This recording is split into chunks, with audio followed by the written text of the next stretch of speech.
On this picture, I played dead, and the dolphin pushed me to safety. The reason I was the first one to ever do this, the man said I was the first one to ever do this, but I watched the Animal Channel before I went over there. And if you play dead, a dolphin will push you to safety. And look at this mother shot. Bury me with the dolphins. I say bury me with the dolphins. Yeah, you see, he pushed me to safety, thought I was dead. Is there more going on with Jelly Roll than just your average Hollywood glow up? It's something about his eyes. And I know a lot of you in my comment section are saying, well, you're posting a picture of him smiling and a picture of him not smiling, so of course he's going to look different. But what I'm seeing happening here is more than just weight loss. The light in his eyes is gone. I made this post on IG and it went semi-viral. It attracted a lot of attention and some that I wasn't expecting. Here's what I stated in the post. If you are curious, feel free to pause and read. And out of all the people who could have possibly reacted to this post, this account shocked me the most, which just so happened to be the account of Rick Ross. Now, why would Rick Ross be liking a post like that? So it led me down this rabbit hole of the numerous interviews that he has done on the Illuminated. Some specific details that they offer you in exchange for your talent. One that I found very interesting considering the accusations made against Jelly Roll recently. Listen very carefully to what he says here. If I knew the Illuminati was gonna pull up to my fucking house and zap niggas and you walk out to 100 million, sign me up. I'm all with it. Now, I find it interesting that he mentions the word zap because that is exactly how I've explained some of these Hollywood celebrities looking after their before and afters. They just don't seem themselves, they don't look like themselves, and their eyes are hollow. But what I've also mentioned is the allegations that Ryan Upchurch has made against Jelly Roll. He's basically stated that he's being stalked and harassed, and a lot of people have turned against him. But in the midst of everything, he gets a visit, and he gets a visit from Jelly Roll, and he says something very specific that kind of correlates with what Rick Ross mentioned earlier. PSA, Jelly Roll, don't forget I ain't put out the whole video yet, and y'all showed up to my house unannounced, making no sense. You have to roll with us, brother. They'll give you $100 million. I can help you, brother. Oh yeah, did I mention all this money that you're worth? And then you're like, well, how do you know this? And they're like, well, they were talking about it at the record label, brother. Okay, you realize, well, damn, I'm surrounded by these people. They're all in this room right now, like vultures. And listen to what the vultures are saying. We love you, brother. We want to protect you, brother. And then you see him start working with people like MGK and Travis Barker, who are pretty deep in the industry and connected to pretty dark entities in the industry as well. Not just that, but you have the director of national intelligence in your comments section saying, praise God on your Grammy nominations. Stay tuned for part 3 because it gets much, much deeper than that. Okay, this has gotten dark and deep. Shout out to A Truth for You. I know Jelly was doing his weight loss thing working with the WWE. I don't know who that guy was who said he showed up at his house late at night. We want to protect you. $100 million. Sounds like it's the going rate. And the fact that Rick Ross liked the post, yo, it just shows you a lot of these celebrities are watching what's going on. They pay close attention more than you think. This is the world's fastest switch, 7.2 terabytes per second. 9 of these go into that rack. Those 9 switches are connected by this miracle. This is the NVLink spine. 2 miles of cables, 5,000 cables structured, all coaxed, impedance matched, and it connects all 72 GPUs to all of the other 72 GPUs across this network called NVLink switch. 130 terabytes per second of bandwidth across the NVLink spine. So just put in perspective, the peak traffic of the entire internet,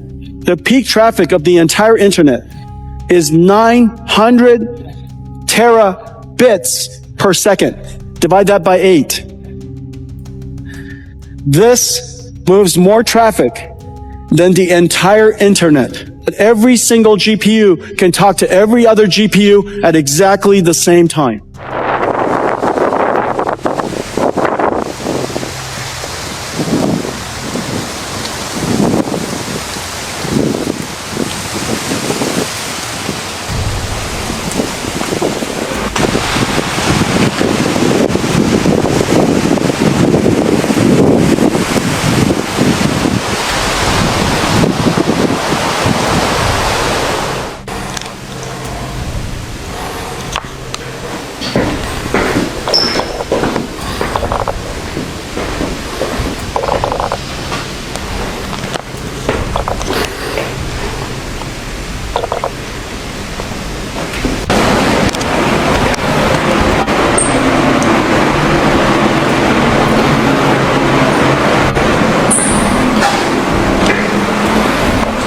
getting nice and warm in here.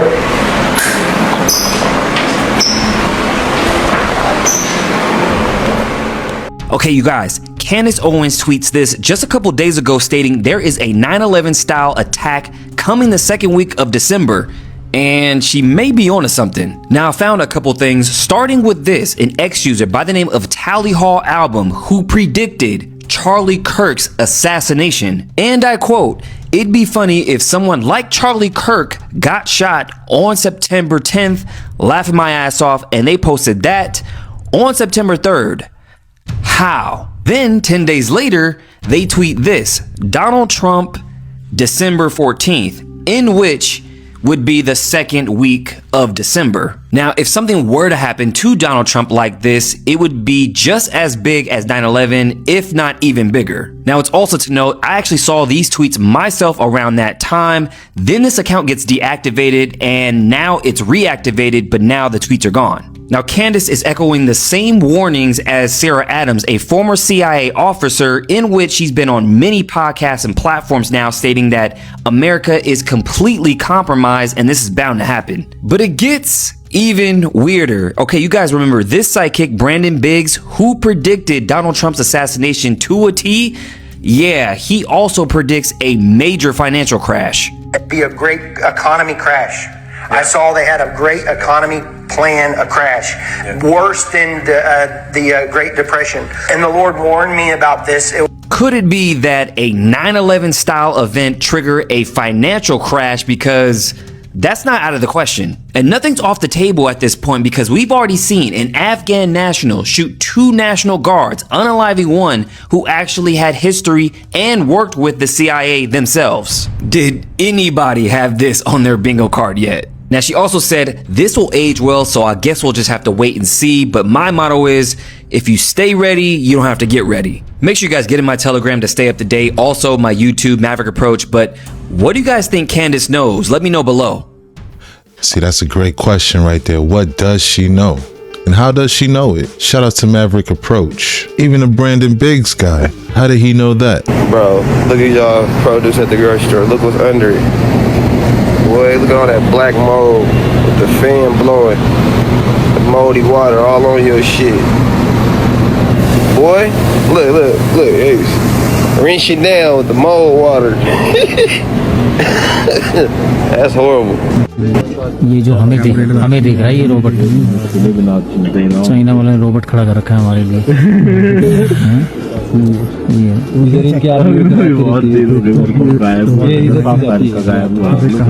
कहाँ तक है इनका इधर तक ये जो आया ना अच्छा वो ब्लैक इनका ही है हाँ उनका ये तो अटैच ही है सारा चाइना की रोड है सब ये रोड बना रखी है सब चाइना से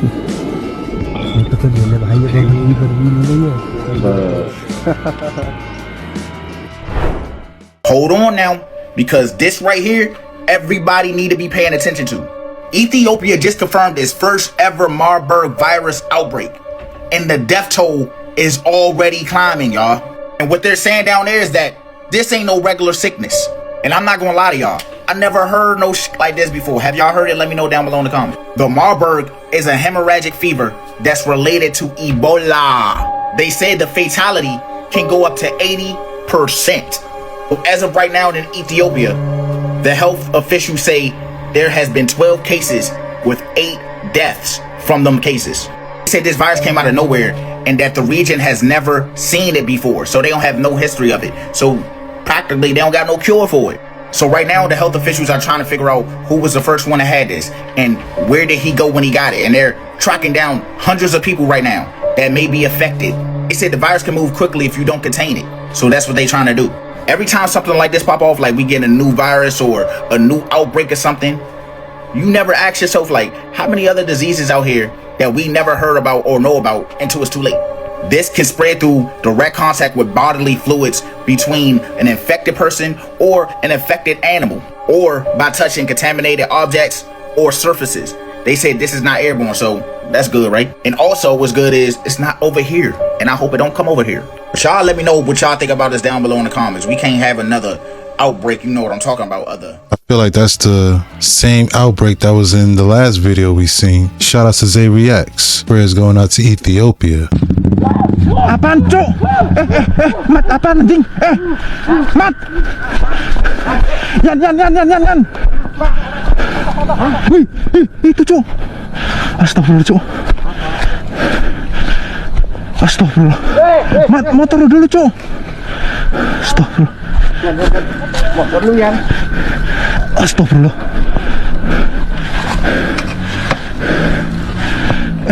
Yan, sini, Yan. Misi. Berarti dari tadi itu. Nah.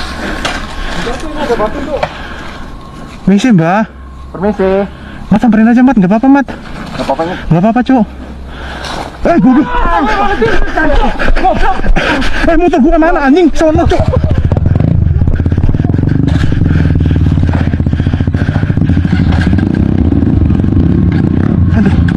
Aduh, anjing.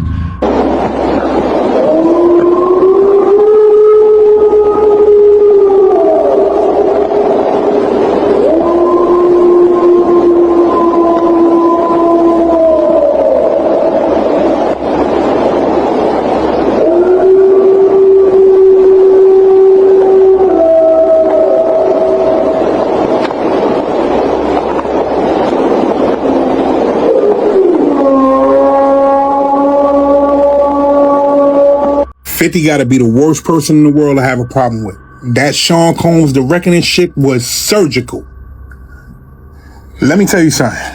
That Diddy documentary, 50 ain't just drop a film. That shit could be career ending for real. You watch this shit for 5 minutes and it's obvious. 50 ain't come to inform the public. He came to drag Diddy in the broad daylight, flip the lights on, and say, everybody, take a look at this shit. The crazy part about that whole shit is he had receipts on everything. Footage, timelines, recordings, witnesses, all wrapped in a one big ass ball. Shit that got me messed up is, this dude had information that the feds ain't had. This shit wasn't about Cassie. Nah. 50 went way back. Childhood Diddy, college Diddy, Uptown Records Diddy, Bad Boy Diddy, Biggie Tupac Diddy, the rumors, the lawsuits, the whispers, the NDAs. He laid the entire timeline out like a murder board. Shit, I started watching. I'm like, all right, cool. Let me see where this shit is going. Next thing I know, I'm on the couch like, nah, ain't no way this shit happened. And again, 50 got shit in this documentary that the feds ain't even had. It's like this man hacked the cloud of every single lawyer in Hollywood. Pictures, files, testimony. Then that shit just dropped yesterday. That shit is #1 on Netflix. He turned Netflix into the Diddy Show all over again. And this wasn't some messy documentary. This shit was surgical. This shit was strategic, organized, calculated. Like 50 been waiting for years, just loading clip after clip. This man pieced together decades of patterns that people been talking about, but just ain't want to say. But watch this shit for yourself. You will see exactly what I'm talking about. And again, if you got a problem with 50, leave that man alone. Leave that man alone, because whoever he paid to get the shit that he got, leave that man alone. They say it's 50. They say it's 50. Shout out to Expensive Talk. Now I gotta go see this thing.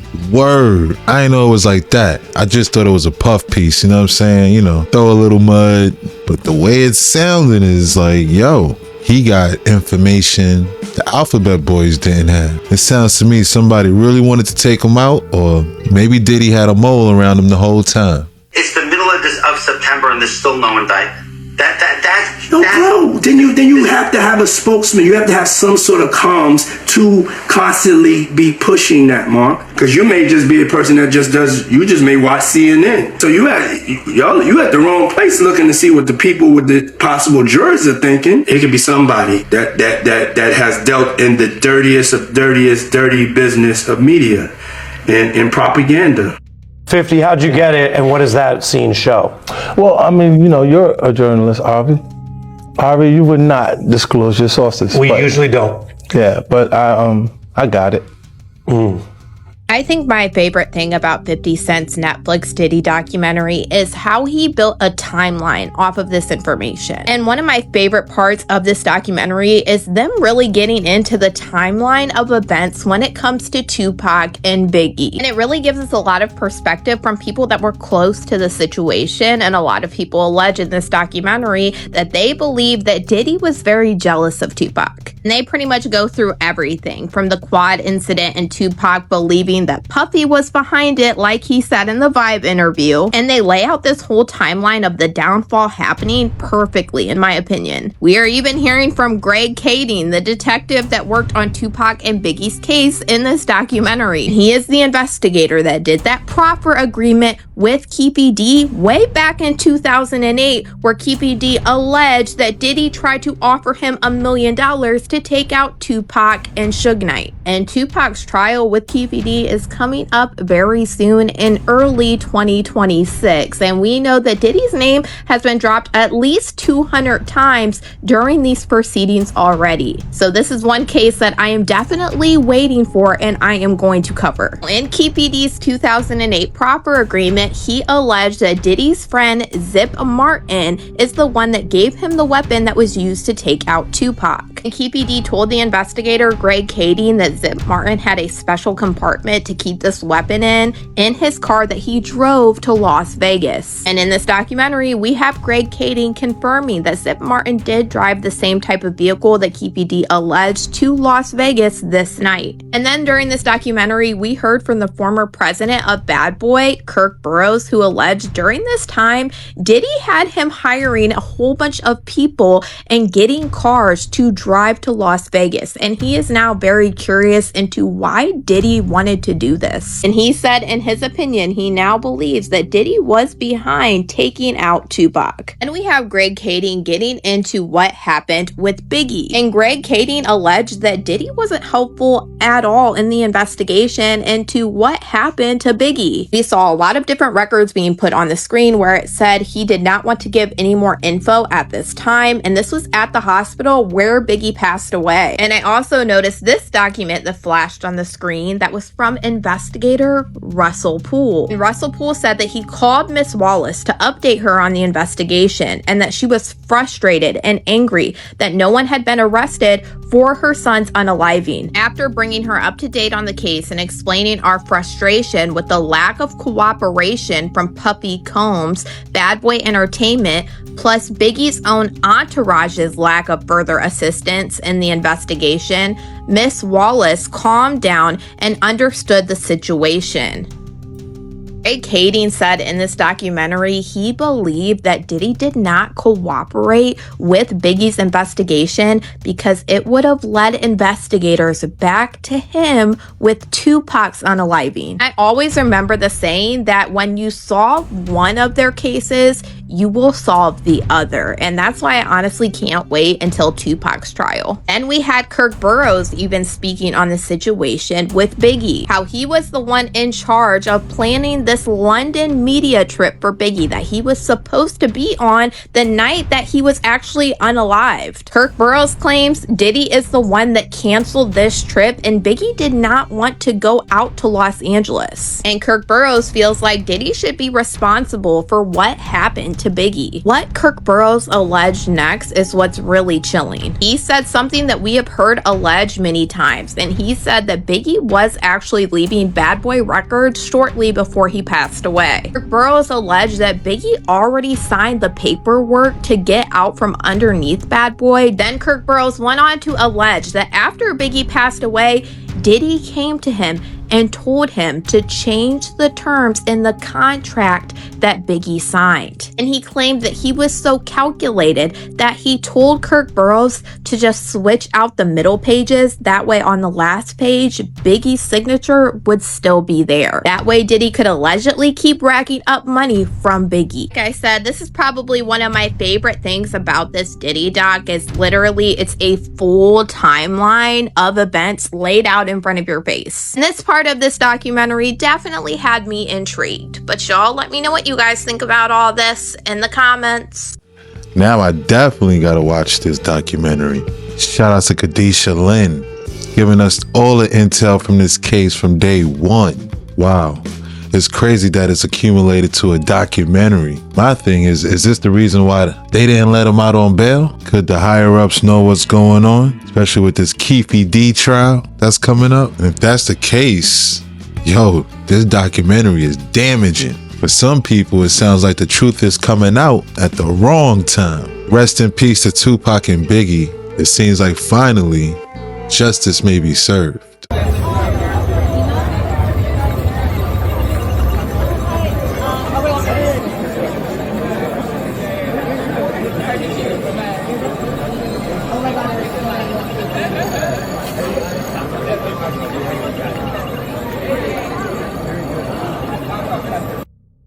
This policy is going to be a conversation.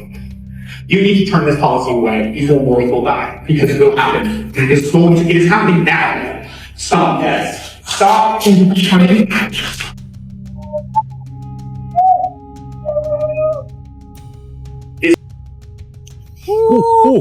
번쩍했어.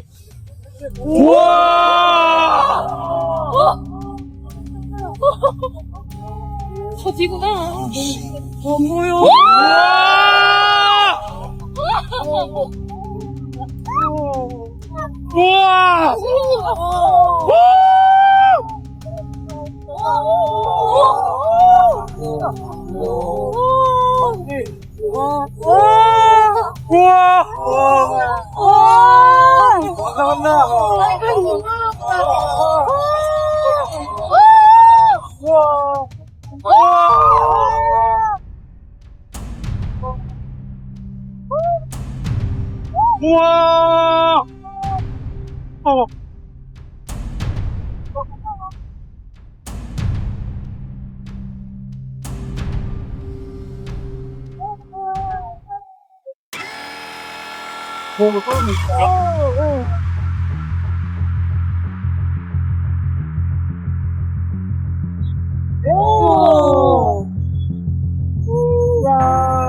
계속 떨어진다고.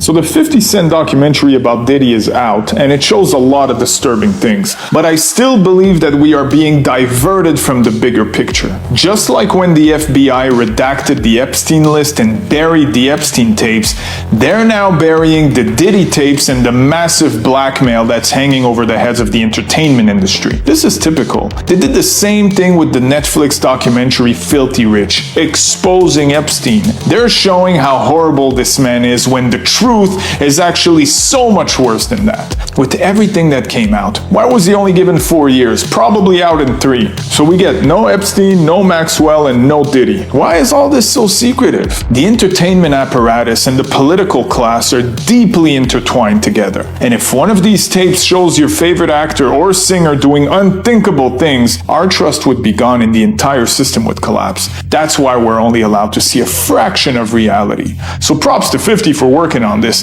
but let's not get fooled. We're still being heavily sedated here.